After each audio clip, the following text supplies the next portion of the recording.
कुतुबुद्दीन ऐबक किसका गुलाम था?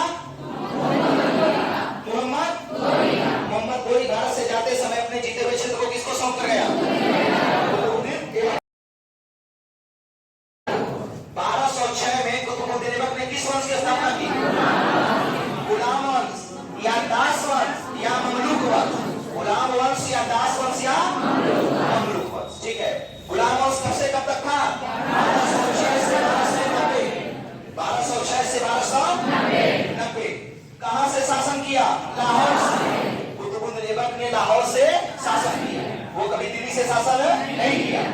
मलिक और सिपाह सलार दो ही उपाधि से संतुष्ट रहा, उसने सुल्तान की उपाधि धारण नहीं की। ठीक है, क्लियर हो? अच्छा, किसे लाख बख्श कहा गया है? पील बख्श, हातिम द्वितीय, कुरान खां। दिल्ली में कुतुब मीनार की नींव किसने डलवाई? कुव्वतुल इस्लाम क्या है? मस्जिद। कहां पर है? दिल्ली। किसने बनवाई है? 2.5 दिन का झोपड़ा क्या है? 2.5 दिन का झोपड़ा क्या है? मस्जिद। कहां पर है? अजमेर में। किसने बनवाई है? कुतुबुद्दीन ऐबक। ये 3 निर्माण कार्य आपको याद होने चाहिए। कुतुब मीनार के विषय में बता देगा, इसकी नींव तो ऐबक ने रखी, इल्तुतमिश ने उसे पूरा करवाया, और इसके सहयोग में, मरम्मत के सहयोग में फिरोज शाह का भी हाथ है। तो कुतुब मीनार के निर्माण से 3 शासक संबंधित है: कुतुबुद्दीन ऐबक, इल्तुतमिश, फिरोज शाह।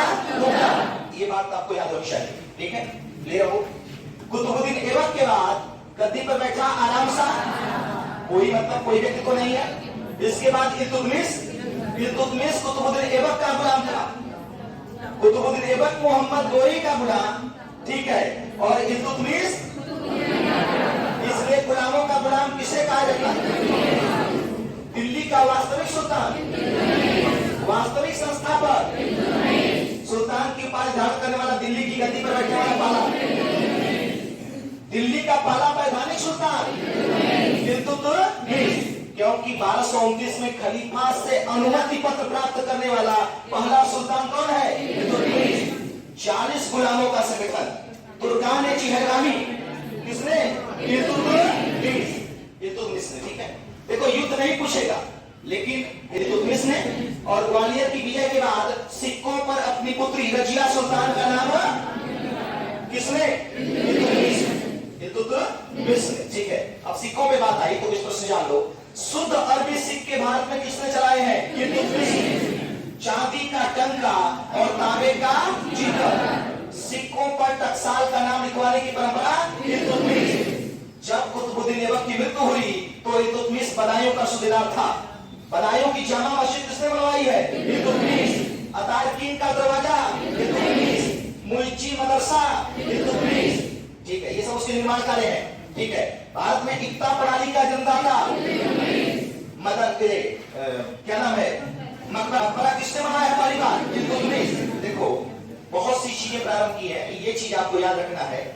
इक्ता प्रणाली का जनदाता इल्तुतमिश, मकबरा इल्तुतमिश, शुद्ध अरबी सिक्के चलाए इल्तुतमिश। ये सब चीजें आपके ख्याल में रहनी चाहिए।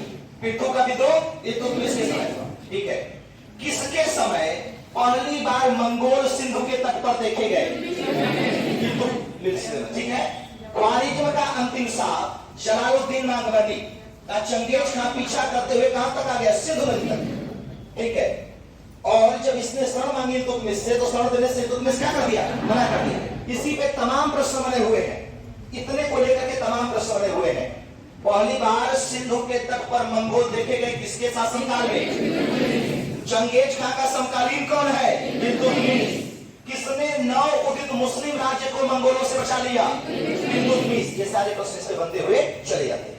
ठीक है, इल्तुतमिश के बाद गद्दी पर कौन बैठा? रुकनुद्दीन फिरोज।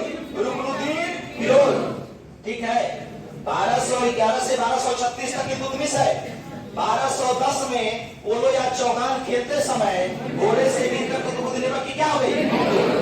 इसके बाद आराम शाह बैठा, आराम शाह के बाद इल्तुतमिश 36 तक, इसके बाद रुकनुद्दीन फिरोज, फिर 36 से 40 तक रजिया सुल्तान, पहली महिला शासिका मध्यकाल की रजिया सुल्तान। एल्फिंजस ने लिखा है कि यदि रजिया सुल्तान महिला न होती तो दिल्ली के महान सुल्तानों में उसका नाम शुमार होता है। ठीक है, रजिया सुल्तान। रजिया सुल्तान के बाद गद्दी पर कौन बैठा? शाह। कब से कब तक? 40 से 42। अलाउद्दीन मसूद शाह 42 से 46। नासुद्दीन महमूद 46 से 65। 46 से 65। ठीक है। बलबन को उलुग खां के बाद ही नासुद्दीन महमूद ने दी और 65 से 1287 तक बलबन। कौन है? बलबन। अब बलबन के विषय में जानो। बलबन के विषय में प्रश्न बनने की जांच में राजत्व की पहली बार व्याख्या किसने की? बलबन। ठीक है। नियाबते खुदाई और जिले इलाही। ठीक है, मतलब खुदा के बाद धरती पर जो है किसका स्थान होता है? सुल्तान का स्थान होता है। ठीक है, और सुल्तान का पद किसके द्वारा दिया गया होता है? ईश्वर द्वारा प्रदत्त है। ठीक है, वह ईश्वर की छाया है धरती पर। ईश्वर की क्या है? छाया है। ठीक है। बलबन ने अपने को फिरदौसी का जो शाहनामा पुस्तक है उसमें एक वंश है अफरासियाब वंश, शाही वंश।